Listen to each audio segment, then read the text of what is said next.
ഇനി നോക്കാം സ്വർണം വെള്ളി നിരക്കുകൾ. കവിത ഗോൾഡ് ആൻഡ് ഡയമണ്ട്സ് ഇന്നത്തെ സ്വർണം വെള്ളി നിരക്കുകൾ നിങ്ങൾക്കായി സമർപ്പിക്കുന്നത് Kavitha gold and diamonds. Choose your special.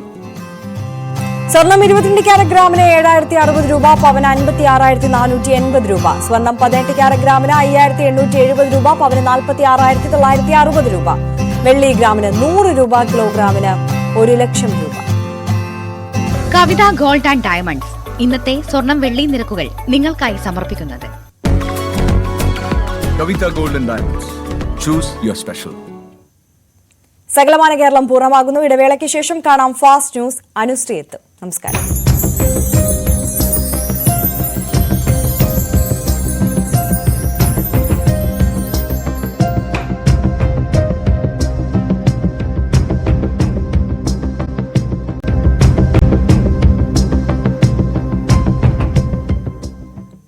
നമസ്കാരം. സകലമാന കേരളത്തിലേക്ക് സ്വാഗതം. പ്രധാന വാർത്തകൾ നോക്കാം. നിയമസഭയിൽ ഭരണ പ്രതിപക്ഷ ഏറ്റുമുട്ടൽ. സംഘർഷഭരിതമായി സഭാതലം. സ്പീക്കറുടെ ഡയസിൽ കയറി പ്രതിഷേധം. ഏറ്റുമുട്ടി മുഖ്യമന്ത്രിയും പ്രതിപക്ഷ നേതാവും.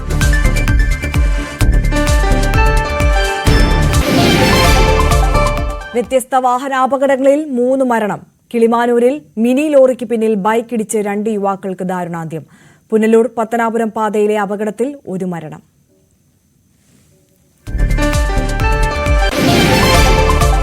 കോട്ടയം എറണാകുളം പാതയിലെ ട്രെയിൻ യാത്രാ ദുരിതത്തിന് പരിഹാരം. പുതിയ മെമു സർവീസ് തുടങ്ങി. ആശ്വാസമെന്ന് യാത്രക്കാർ. ആദ്യ യാത്രയിൽ പങ്കുചേർന്ന ജനപ്രതിനിധികളും.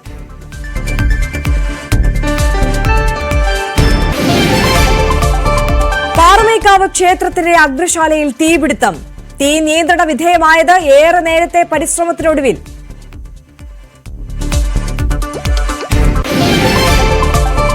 ചൈനയിൽ കപ്പൽ യാത്രക്കിടെ മലയാളി യുവാവിനെ കാണാതായത് ബ്രസീലിലേക്കുള്ള യാത്രാമധ്യേ. കാസർഗോഡ് സ്വദേശിക്കായി തെരച്ചിൽ. വിശദമായി നോക്കാം. ഭരണ പ്രതിപക്ഷ പോരിൽ നാടകീയ രംഗങ്ങൾക്ക് സാക്ഷിയായ നിയമസഭ. സ്പീക്കറും പ്രതിപക്ഷ നേതാവും തമ്മിൽ തുടങ്ങിയ പോര് പിന്നീട് പ്രതിപക്ഷവും ഭരണപക്ഷവും തമ്മിലുള്ള ഏറ്റുമുട്ടലായി മാറി. സ്പീക്കറുടെ ഡയസിൽ കയറി പ്രതിഷേധിച്ച പ്രതിപക്ഷ അംഗങ്ങളും വാച്ച് ആൻഡ് വാർഡും തമ്മിൽ ഉന്തും തള്ളുമുണ്ടായി. സർക്കാരിന് വേണ്ടി സർക്കാരിന്റെ താൽപര്യങ്ങൾ സംരക്ഷിച്ചത് സ്പീക്കറുടെ കസേരയിൽ ഇരുന്നതിന്റെ കുറ്റബോധം കൊണ്ടാണ് അങ്ങ് എന്നോട് ചോദിച്ചത് ആരാണ് പ്രതിപക്ഷ നേതാവ്.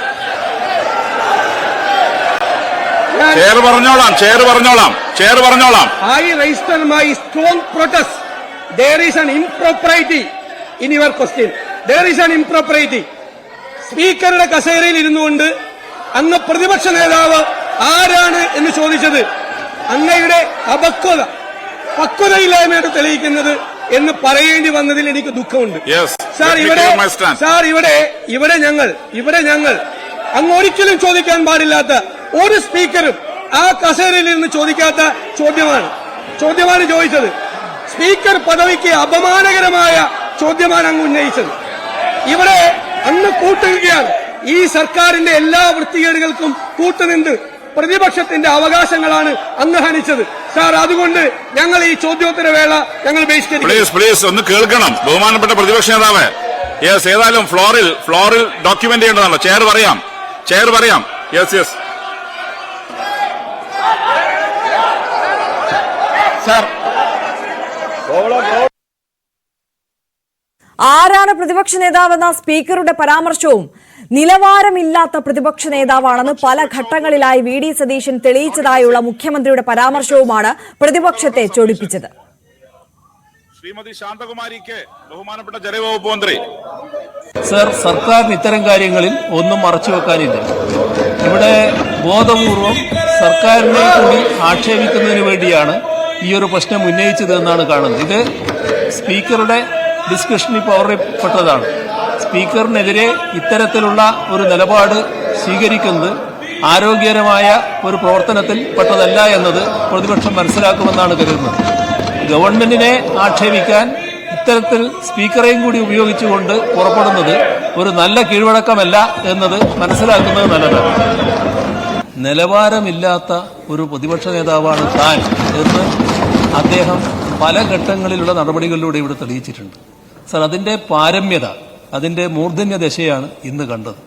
അത് എത്രമാത്രം ഈ തരത്തിൽ അധപ്പതിക്കാം എന്നതാണ് പ്രതിപക്ഷ നേതാവിന്റെ ഈ വാക്കുകൾ തെളിയിക്കുന്നത്. ഇത് ഈ സഭ അവജ്ഞയോടെ തള്ളുകയാണ്. ഒരു തരത്തിലും അംഗീകരിക്കാൻ കഴിയുന്ന ഒന്നല്ല എന്നാണ് എനിക്ക് പറയാൻ. കാര്യോപദേശ സമിതിയുടെ 14ാമത്തെ റിപ്പോർട്ട് സഭ അംഗീകരിച്ചിരിക്കുന്നു. മുഖ്യമന്ത്രി നല്ല വാക്ക് പറഞ്ഞാൽ വിഷമിച്ചു പോയേനെ എന്നും താങ്കളെ പോലെ അഴിമതിക്കാരൻ അല്ലാതിരിക്കാനാണ് എല്ലാ ദിവസവും പ്രാർത്ഥിക്കുന്നതെന്നും വി ഡി സതീശൻ തിരിച്ചടിച്ചു. സതീശൻ കാപ്പട്യത്തിന് മുഖമാണെന്നും പിണറായി വിജയൻ അഴിമതിക്കാരനാണെന്ന് കരുതിയാൽ സമൂഹം അംഗീകരിക്കുമെന്ന് കരുതേണ്ടെന്നും മുഖ്യമന്ത്രി മറുപടി നൽകി. സർക്കാരിന്റെയും LDFന്റെയും പ്രതീകമായി നിൽക്കുന്ന തന്നെ അധിക്ഷേപിക്കാൻ അതിനുള്ള അവസരം നോക്കുകയാണെന്നും മുഖ്യമന്ത്രി പറഞ്ഞു.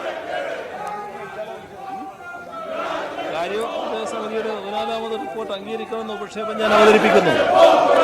കമ്പനികളെ സംബന്ധിച്ച കൂടുതൽ പ്രവൃത്തികൾ ഭേദഗതി ബിൽ ഞാൻ മുഖ്യമന്ത്രി. എന്നാൽ മലപ്പുറം പരാമർശ വിവാദത്തിൽ അടിയന്തര പ്രമേയ ചർച്ച എങ്ങനെയും ഒഴിവാക്കുന്നതിനുള്ള നീക്കമാണ് പ്രതിപക്ഷം സഭയിൽ നടത്തിയതെന്നാണ് സർക്കാരിന്റെ വിമർശനം. ബഹളത്തെ തുടർന്ന് സഭ ഇന്നത്തേക്ക് പിരിഞ്ഞു. കമ്പനികളെ സംബന്ധിച്ച കൂടുതൽ പ്രവൃത്തികൾ ഭേദഗതി ബിൽ ആഭ്യന്തര കാര്യങ്ങൾ സംബന്ധിച്ച് സബ്ജക്ട് കമ്മിറ്റി 14 പരിഗണനക്കെടുക്കണമെന്ന് അപേക്ഷ അവതരിപ്പിക്കണം. ചെയറിനെതിരായി ബഹുമാനപ്പെട്ട പ്രതിപക്ഷ നേതാവ് തുടർച്ചയായി അധിക്ഷേപങ്ങൾ നടത്തിക്കൊണ്ടിരിക്കുകയാണ്. ആ അധിക്ഷേപത്തിന്റെ പാരമ്യമാണ് ഇന്ന് നാം കണ്ടത്. കേരളത്തിന്റെ ചരിത്രത്തിലെ ഏറ്റവും അപക്വമതിയായ പ്രതിപക്ഷ നേതാവ് എന്ന പദവിക്ക് അദ്ദേഹം ഇതോടുകൂടി അർഹനായിരിക്കുകയാണ്.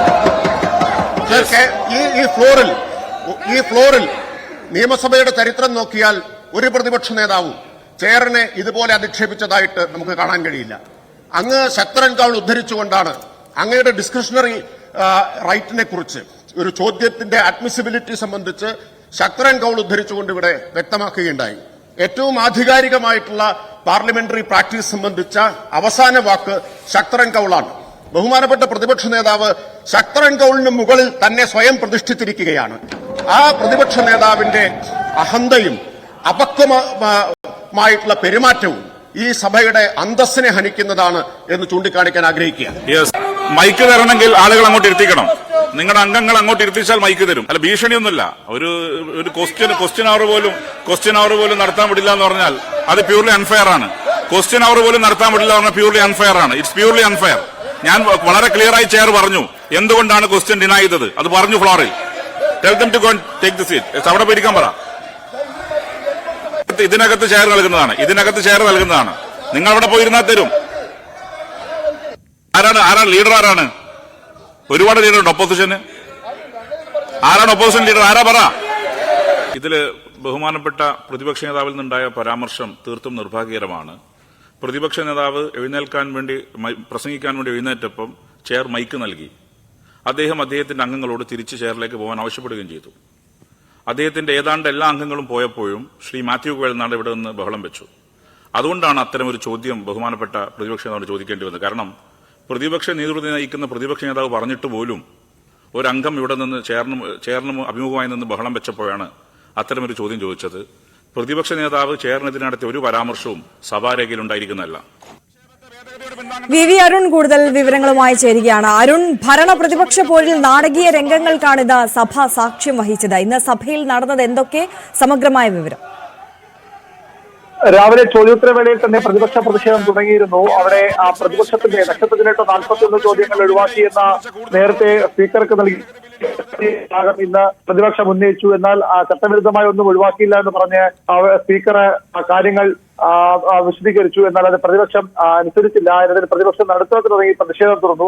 ആ സംഭവത്തിലാണ് സ്പീക്കറുടെ ഭാഗത്ത് നിന്ന് ഒരു പരാമർശം ഉണ്ടായത്. ആരാണ് ഇവിടുത്തെ പ്രതിപക്ഷ നേതാവ്? ഒന്നിലധികം പ്രതിപക്ഷ നേതാക്കൾ ഉണ്ടോ എന്ന ചോദ്യം സ്പീക്കർ ഉന്നയിച്ചു. തുടർന്ന് പ്രതിപക്ഷം അതിൽ പ്രതിഷേധം അറിയിച്ച് സഭയിൽ നിന്ന് ഇറങ്ങിപ്പോയി. ചോദ്യോത്തരവേള ബഹിഷ്കരിച്ച് ഇറങ്ങിപ്പോയി.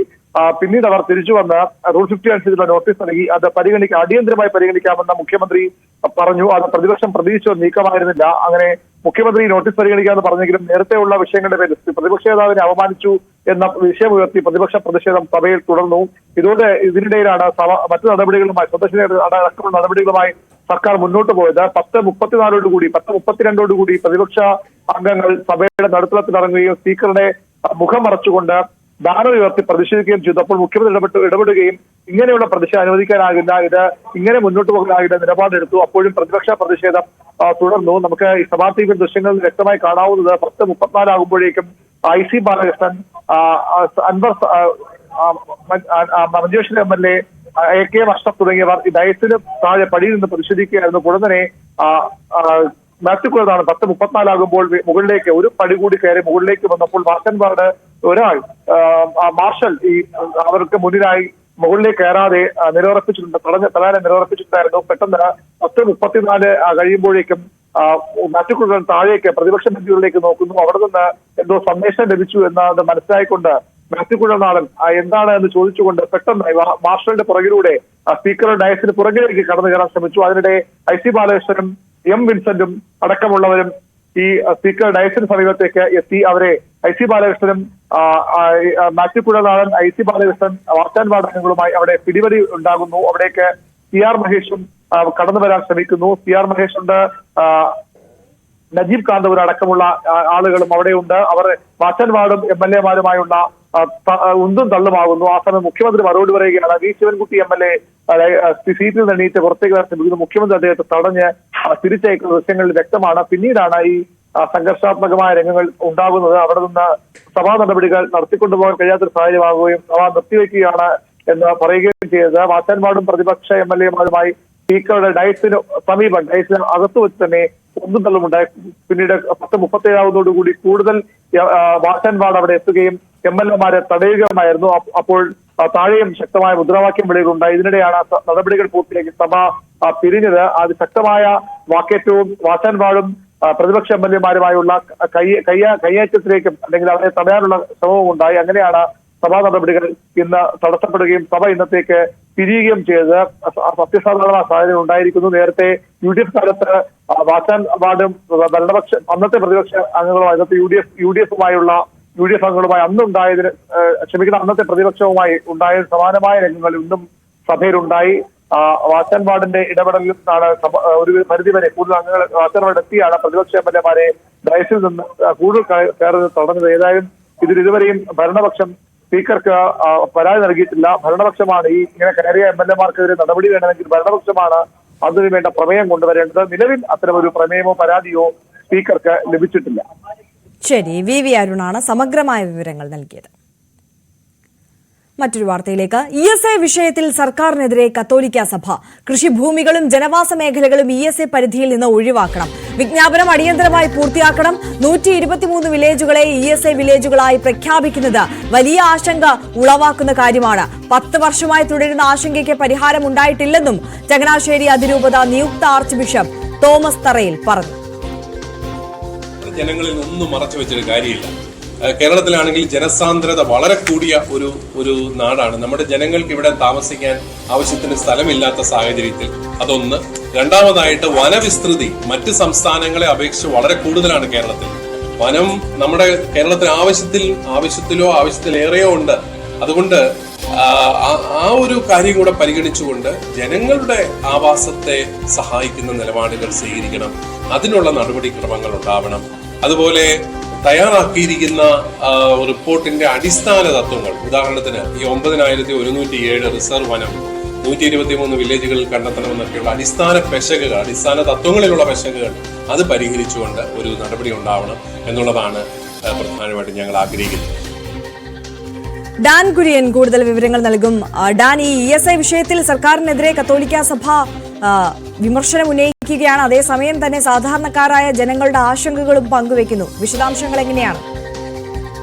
സർക്കാരിന്റെ വിജ്ഞാപനത്തിൽ സംസ്ഥാനത്തെ ക്രമപ്രകാരം സ്വീകരിക്കേണ്ട നടപടികൾ അടിയന്തരമായി പൂർത്തിയാക്കാൻ സർക്കാർ തയ്യാറാകണമെന്നാണ് പ്രധാനമായി സിറോ മലബാർ സഭ മുമ്പോട്ട് വെക്കുന്ന ഒരു ആവശ്യം. അതോടൊപ്പം ഇത് 30 ലക്ഷത്തോളം ജനങ്ങളെ ആശങ്കയിലാക്കുന്ന കാര്യമാണ്.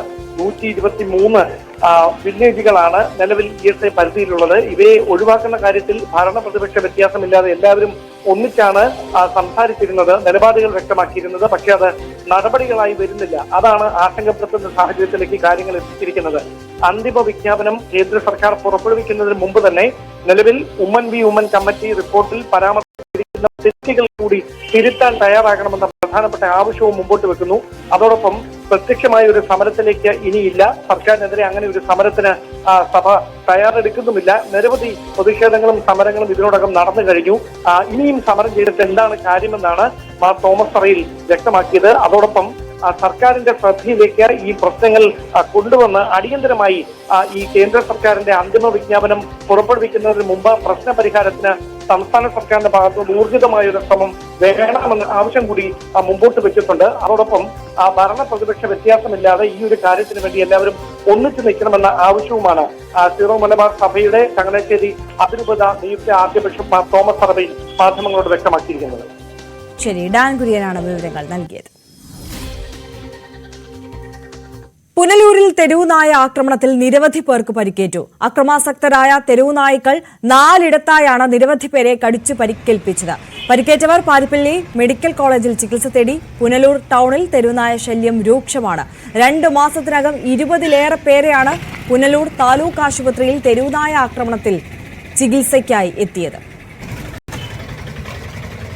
ഗവൺമെന്റ് സ്കൂളിന്റെ അവിടെ നമ്മുടെ താലൂക്ക് ഹോസ്പിറ്റലിന്റെ പരിസരത്ത് KSRTC ബസ് സ്റ്റാൻഡിന്റെ സമീപത്ത് ഇവിടെയൊക്കെ പറഞ്ഞാൽ പട്ടികൾ ഒരുപാട് രൂക്ഷമായിട്ട് വളരുകയാണ്. ഇത് അതുമാത്രമല്ല, ഓരോ വീടുകളിൽ വളർത്തുന്ന പട്ടികളെ ഒരു പ്രായം കഴിയുമ്പോൾ വീടുകളിൽ നിന്ന് ഉപേക്ഷിക്കുകയായിരുന്നു. ഈ പട്ടികളും റോഡിൽ ഇറങ്ങിയിട്ട് അക്രമാസക്തമായിട്ട് വരുകയായിരുന്നു. രാവിലെ കാര്യമായിട്ട് ജോലിക്ക് വേണ്ടി ഇറങ്ങിയതാ. 7-ന്റെ ബസ്സിന് പോയി ഇറങ്ങിയതാ. അന്നേരം ട്രാൻസ്പോർട്ട് ബസ് സ്റ്റാൻഡിന്റെ അവിടെ മരത്തിന്റെ അവിടെ വെച്ച് എന്റെ പട്ടി പുറകെ കൂടെ ഒന്ന് കടിക്കുന്നത്. എന്റെ പെങ്ങളുടെ മോളാണ്. അവളുടെ പേര് യൂല വിജയൻ എന്നാണ്. നമ്മൾ രാവിലെ സ്കൂളിലേക്ക് പോയ സമയത്ത് PNSന്റെ അവിടെ വെച്ചാണ് അപ്രതീക്ഷിതമായിട്ട് പട്ടി വന്ന് നമ്മളെ കടിച്ചത്. ഇങ്ങോട്ട് വരുമ്പോഴത്തേക്ക് നമ്മുടെ സ്കൂളിന്റെ പരിസരം തന്നെയാണ്. അവിടെ കനിവ് മെഡിക്കൽ സ്റ്റോറിന്റെ അവിടെ വെച്ചിരുന്ന പട്ടി കടിക്കുകയും ഞാൻ പട്ടിയായിട്ട് കൈകൊണ്ട് തന്നെ പട്ടിയുടെ മുഖത്തിടിച്ചാണ് ഞാൻ രക്ഷപ്പെട്ട് ഗവൺമെന്റ് ആശുപത്രിയിൽ വന്ന് ഇഞ്ചക്ഷൻ എടുക്കുകയും കാര്യങ്ങളും എല്ലാം ചെയ്തത്. SP സുജിത് ദാസ് അടക്കം പോലീസ് ഉദ്യോഗസ്ഥർക്കെതിരായ ബലാത്സംഗ പരാതി കള്ളപ്പരാതി എന്ന് സർക്കാർ ഹൈക്കോടതിയിൽ. പരാതിക്ക് യാതൊരു അടിസ്ഥാനവുമില്ല. പരാതിക്കാരിയുടെ മൊഴികൾ പരസ്പര വിരുദ്ധമാണ്. SP അടക്കമുള്ളവർക്കെതിരെ കേസെടുക്കാനുള്ള തെളിവില്ല. വ്യാജ പരാതിയിൽ കേസെടുത്താൽ ഉദ്യോഗസ്ഥരുടെ മനോവീര്യം തകരും. സംഭവം നടന്ന സ്ഥലങ്ങൾ, തീയതി എന്നിവയിലെല്ലാം പരാതിക്കാരിയുടെ മൊഴികൾ പരസ്പര വിരുദ്ധമാണ്. ഉദ്യോഗസ്ഥരുടെ CDR അടക്കമുള്ളവ പരിശോധിച്ചത് സർക്കാർ. കേസെടുക്കാനുള്ള യാതൊരു തെളിവുമില്ല. ബലാത്സംഗ പരാതി നൽകിയിട്ടും പോലീസ് കേസെടുക്കുന്നില്ലെന്ന് ആരോപിച്ച് വീട്ടമ്മ നൽകിയ ഹർജിയിലാണ് സർക്കാർ നടപടി. പരാതിക്കാരിയുടെ ഹർജി തള്ളണമെന്നും സർക്കാർ ആവശ്യപ്പെട്ടു. CN പ്രകാശ് വിവരങ്ങളുമായി ചേരുന്നു. CN പ്രകാശ്, സർക്കാർ എന്തൊക്കെ കാര്യങ്ങളാണ് കോടതിയെ ഇപ്പോൾ ധരിപ്പിച്ചിട്ടുള്ളത്?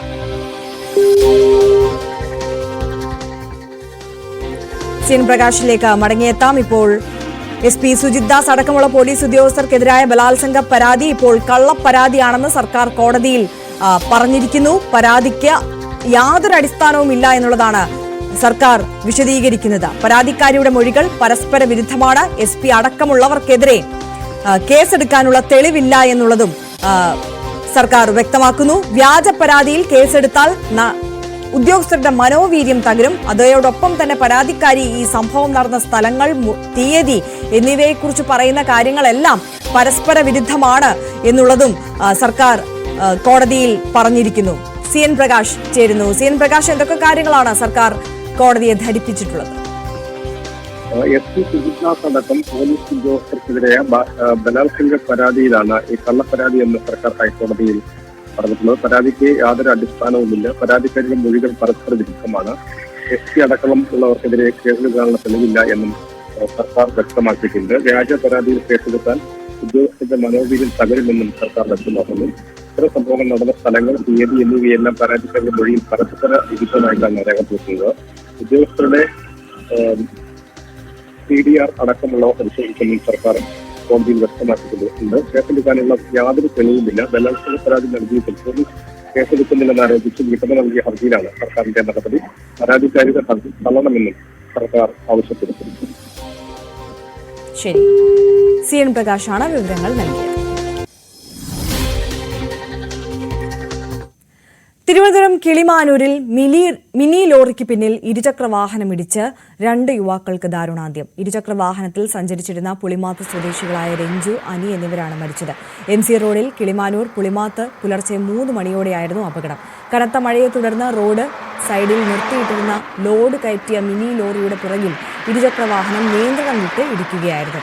ഇടിയുടെ ആഘാതത്തിൽ റോഡിലേക്ക് വീണ് ഗുരുതരമായി പരിക്കേറ്റ ഇരുചക്ര വാഹന യാത്രക്കാരെ ഉടൻ തന്നെ തിരുവനന്തപുരം മെഡിക്കൽ കോളേജിൽ എത്തിച്ചെങ്കിലും ഇവരുടെ ജീവൻ രക്ഷിക്കാനായില്ല. കൊല്ലം പുനലൂർ പത്തനാപുരം പാതയിൽ അപകടം. സഹോദരങ്ങൾ സഞ്ചരിച്ചിരുന്ന ബൈക്ക് അപകടത്തിൽപ്പെട്ടു. ഒരാൾക്ക് ദാരുണാന്ത്യം. പുനലൂർ സ്വദേശി നഹാസ് ആണ് മരിച്ചത്. അലമുക്കിലാണ് കാറും ബൈക്കും കൂട്ടിയിടിച്ചത്. ഒപ്പമുണ്ടായിരുന്ന സഹോദരനെ ഗുരുതര പരിക്കുകളോടെ തിരുവനന്തപുരം മെഡിക്കൽ കോളേജ് ആശുപത്രിയിൽ പ്രവേശിപ്പിച്ചു.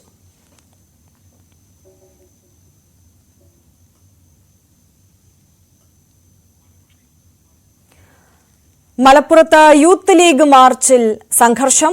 തത്സമയത്തിലേക്ക്.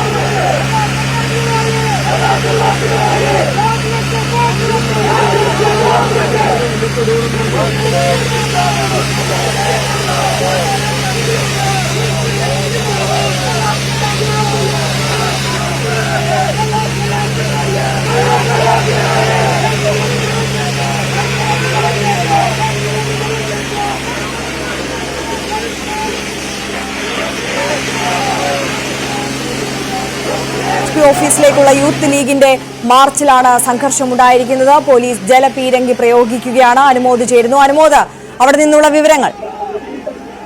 യൂത്ത് ലീഗിന്റെ SP ഓഫീസ് മാർച്ചിൽ ജനങ്ങളിരിക്കുകയാണ്. നേരത്തെ മുസ്ലിം ലീഗ് സംസ്ഥാന ജനറൽ സെക്രട്ടറി CMS മാർച്ച് ഉദ്ഘാടനം ചെയ്ത് സംസാരിച്ചിരുന്നു. അദ്ദേഹം മടങ്ങിയതിനു ശേഷം യൂത്ത് ലീഗ് പ്രവർത്തകർ ബാരിക്കേഡ് മറികടക്കുകയും ബാരിക്കേഡ് കുലുക്കി അപ്പുറത്തേക്ക് ചാടാൻ ശ്രമം നടത്തുകയും ചെയ്തു. അതോടെയാണ് പ്രയോഗിക്കുന്നത്. ഇപ്പോൾ ജലപീരങ്കി പ്രയോഗിക്കാൻ നിർത്തിയിരിക്കുന്നു. ഒരുപക്ഷെ ലാത്തി ചാർജിനുള്ള സാധ്യതയാണ് കാണുന്നത്. ജലപീരങ്കിക്കും യൂത്ത് ലീഗ് പ്രവർത്തകർ പിരിഞ്ഞു പോയിട്ടില്ല. ജലപീരങ്കിയെ നേരിട്ടുകൊണ്ട് യൂത്ത് ലീഗ് പ്രവർത്തകർ അവിടെ തന്നെ നിലയുറപ്പിക്കുകയാണ്. ഇപ്പോൾ ജലപീരങ്കി നിർത്തിയിരിക്കുന്നു. ബാരിക്കേഡ് മറികടക്കാൻ യൂത്ത് ലീഗ് പ്രവർത്തകർ വീണ്ടും ശ്രമം തുടങ്ങിയിട്ടുണ്ട്. പോലീസ് ഒരു ബാരിക്കേഡിലേക്ക് അവർ വടികൾ ഉപയോഗിച്ച് അടിക്കുന്നുണ്ട്. ബാരിക്കേഡ് പോലീസ് തള്ളി പിടിച്ചിരിക്കുകയാണ്. ലാത്തി ചാർജിലേക്ക് ഈ ഒരു സംഘർഷം നീങ്ങുമോ എന്നുള്ളതാണ് കണ്ടറിയേണ്ടത്. യൂത്ത് ലീഗ് പ്രവർത്തകർ പ്രതിഷേധം തുടരുകയാണ്. നേരത്തെ വലിയ ആക്ഷേപങ്ങളാണ് മലപ്പുറം SP ഓഫീസിലേക്ക് നടന്ന യൂത്ത് ലീഗ് മാർച്ച് ഉദ്ഘാടനം കൊണ്ട് CMS ആരോപിച്ചിരുന്നത്. വീണ്ടും പ്രയോഗിക്കാൻ സാധ്യതയുണ്ട്. അതിന്റെ സൂചന പോലീസിന്റെ ഭാഗത്ത് ലഭിക്കുന്നു. ഇതിലേക്ക് പ്രചരണം തുടരുകയാണ്. ഒരുപക്ഷെ വീണ്ടും ജലപീരങ്കി ഈ ഘട്ടത്തിൽ ഒരിക്കലും പ്രയോഗിക്കുമെന്നാണ് നമുക്ക് മനസ്സിലാക്കുന്നത്.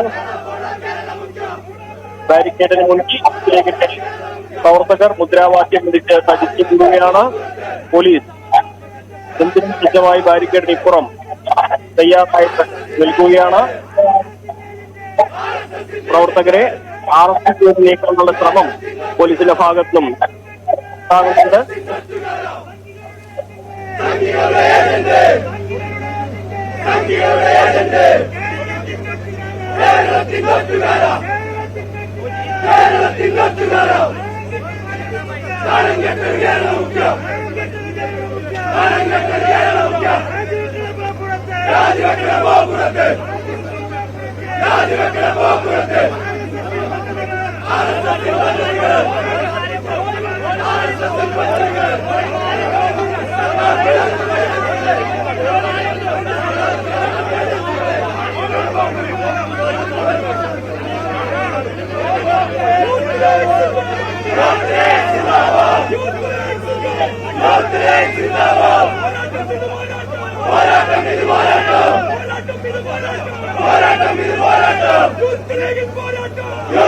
പോരാട്ടം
മുഖ്യമന്ത്രിയുടെ രാജി ആവശ്യപ്പെട്ട യൂത്ത് ലീഗിന്റെ മാർച്ച് മലപ്പുറം SP ഓഫീസിലേക്ക് നടന്നു. മാർച്ച് സംഘർഷഭരിതമായി. പോലീസിന്റെ ബാരിക്കേഡ് മറികടക്കാൻ പ്രവർത്തകർ ശ്രമിച്ചതോടെ ജലപീരങ്കി പ്രയോഗിച്ചു പോലീസ്. പക്ഷേ ജലപീരങ്കി പ്രയോഗത്തിലൂടെയും തിരികെ പോകാൻ യൂത്ത് ലീഗ് പ്രവർത്തകർ തയ്യാറായില്ല. അവർ ശക്തമായി അവിടെ പ്രതിഷേധം തുടരുകയാണ്. മുദ്രാവാക്യം വിളികളുമായി അവിടെ തന്നെ തടിച്ചുകൂടി നിൽക്കുന്ന സാഹചര്യം, പോലീസുമായി പലപ്പോഴും വാക്കേറ്റമുണ്ടാകുന്ന സാഹചര്യമൊക്കെ നമ്മൾ ദൃശ്യങ്ങളിൽ കണ്ടു. ശക്തമായ പ്രതിരോധം തീർക്കാൻ പോലീസും സർവ്വസജ്ജമായി അവിടെ തുടരുകയാണ്. സാഹചര്യം ഈ രീതിയിൽ തന്നെ തുടർന്നാൽ ഒരുപക്ഷെ ലാത്തിചാർജിനുള്ള സാധ്യത ഉണ്ട് എന്നുള്ളതാണ് CV അനുമോദ് അവിടെ നിന്ന് അല്പസമയം മുമ്പ് റിപ്പോർട്ട് ചെയ്തത്.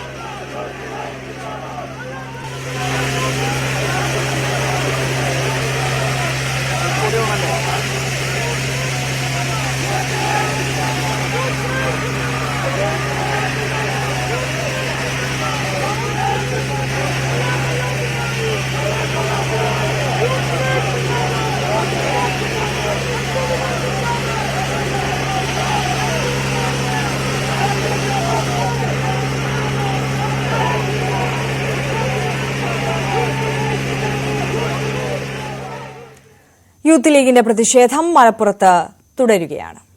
തിരികെ എത്താം ഇടവേളയ്ക്ക് ശേഷം.